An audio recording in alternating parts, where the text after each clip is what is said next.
પાટણ જિલ્લાના સિદ્ધપુરમાં રામનવમી પર્વે ભગવાન શ્રી રામની ભવ્ય શોભાયાત્રા નીકળી ભાવિક ભક્તો જોડાયા શોભાયાત્રામાં કેબિનેટ મંત્રી બલવંતસિંહ રાજપૂતના હસ્તે શોભાયાત્રાનું પ્રસ્થાન કરાયું। શોભાયાત્રામાં સંતો મહંતો સહિત રાજકીય સામાજિક આગેવાનો જોડાયા।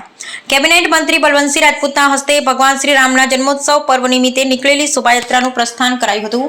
રોકડિયા હનુમાનજી મંદિરેથી નીકળી શોભાયાત્રાએ નગરનું પરિભ્રમણ કર્યું હતું, જેમાં ભક્તો મોટી સંખ્યામાં જોડાયા હતા। સિદ્ધપુરમાં રવિવારે રામનવમી પર્વે ભગવાન રામની ભવ્ય શોભાયાત્રા નીકળી હતી, જેમાં રોકડિયા હનુમાનજી મંદિરે ભગવાન શ્રી રામજીની આરતી ઉતાર્યા બાદ કેબિનેટ મંત્રી બલવંતસિંહ રાજપૂત દ્વારા શોભાયાત્રાનું પ્રસ્થાન કરાવ્યું હતું। શોભાયાત્રામાં સંતો મહંતો, વિવિધ યુવક મંડળો, ગરબા સેવા મંડળો અને ભાવિક ભક્તોએ જય શ્રી રામના ગગનભેદી નારા બોલાવતા સમગ્ર વાતાવરણ ભગવાન શ્રી રામમય બન્યું હતું। ભગવાન રામચંદ્રજીની શોભાયાત્રા બગીઓ, ઘોડા, ડીજે સાથે નીકળી। આ શોભાયાત્રા રૂટ પર વિવિધ સેવા કેમ્પો રાખવામાં આવ્યા। ભક્તિમય વાતાવરણમાં નીકળેલી શોભાયાત્રાને લીધે સિદ્ધપુર જાણે ભક્તિમય વાતાવરણમય બન્યું હતું। રામનવમી પર્વે ભગવાન શ્રી રામની નીકળેલી શોભાયાત્રામાં સાધુ સંતો, સંગઠનના પદાધિકારી, ધર્મપ્રેમી જનતા, સેવાભાવી સંસ્થાના આગેવાનો, સામાજિક આગેવાનો જોડાયા। બ્યુરો રિપોર્ટ રામજી ભરાઈ।